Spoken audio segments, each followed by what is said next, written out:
Minha primeira lembrança de igualdade é, na verdade, uma lembrança de desigualdade. Eu nasci numa cidade gaúcha de imigração europeia, especialmente alemã e italiana, extremamente racista. Então, minhas primeiras lembranças de infância são dos negros confinados nas periferias da cidade, em casebres miseráveis, em situações terríveis. E eu lembro de me chamar a atenção o quanto isso incomodava pouca gente.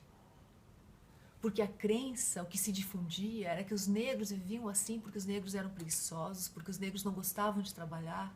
Quando, na verdade, isso eu também via, os negros trabalhavam muito mais do que os brancos, mas eram totalmente explorados. Era trabalho análogo à escravidão, como em muitos casos até hoje. As mulheres negras, né, tinham dificuldade de conseguir trabalho de empregada doméstica porque as mulheres brancas, as descendentes de imigrantes, preferiam botar uma branca pobre dentro das suas casas do que uma negra, como se a pele escura de alguma forma pudesse sujar os seus pratos. Era brutal e era terrível. Eu estou falando da minha cidade, mas a minha cidade não era exceção. A minha cidade é a regra, como é até hoje. Então ficou muito claro, claro que com 5, 6 anos eu não sabia racionalizar isso, mas para mim era muito claro que a desigualdade era racial. E isso nunca se naturalizou no meu olhar. E me parece que não é possível falar de igualdade hoje sem falar em combater o racismo estrutural da sociedade brasileira. Porque a sociedade brasileira foi fundada sobre a destruição do outro, primeiro dos indígenas, depois dos negros. E esse racismo estrutural persiste até hoje. Então, talvez uma questão crucial que a gente precise pensar é o quanto cada um está disposto a perder para estar com o outro. Porque vai ser preciso perder privilégios de classe, privilégios de raça, privilégios de gênero. Sem isso, não vai ter igualdade. E é claro, ninguém diz que é contra a igualdade, todo mundo é a favor da igualdade. Mas mesmo gente muito bacana quer igualdade, mas não quer perder nada. Mas vai ser preciso perder. E aí eu lembro de uma frase que me marcou muito, que eu acho que cabe muito nesse momento, que eu ouvi de uma escritora e atriz negra num debate sobre racismo, eu ouvi da Roberta Estrela Dalva. Se a paz não for para todos, ela não será para ninguém. Eu nunca conheci, eu não tive a honra de conhecer o Betinho pessoalmente. Mas a palavra do Betinho me marcou profundamente. Eu tinha uns 20 e poucos anos quando ele criou a campanha contra a fome. E falando em fome, eu lembro de uma frase de uma outra escritora negra, a Carolina Maria de Jesus. A Carolina vivia a fome.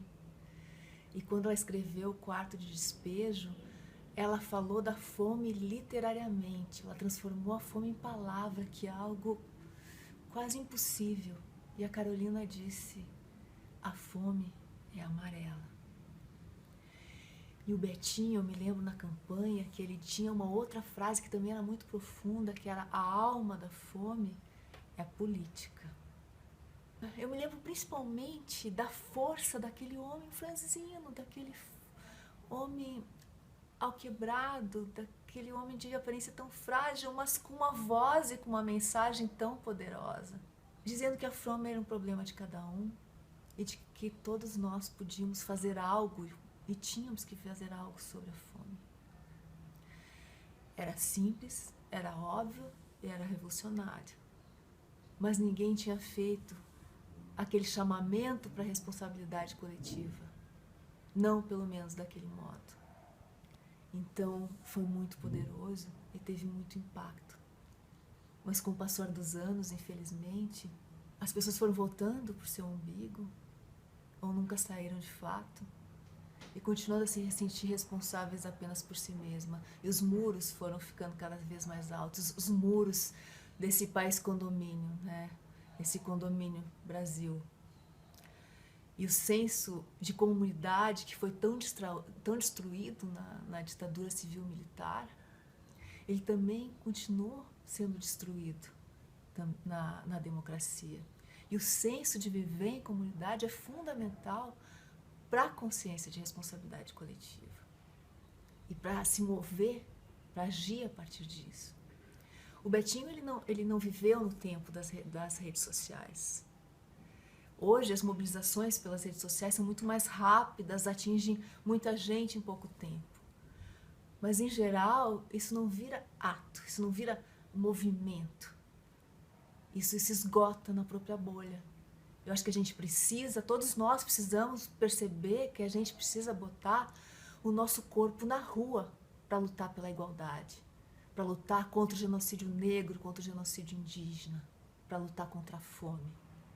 E eu acho que o que o Betinho invocava era justamente isso, a ideia de botar o seu corpo na rua. E isso me mudou, e eu acho que isso mudou o país. E a gente precisa lembrar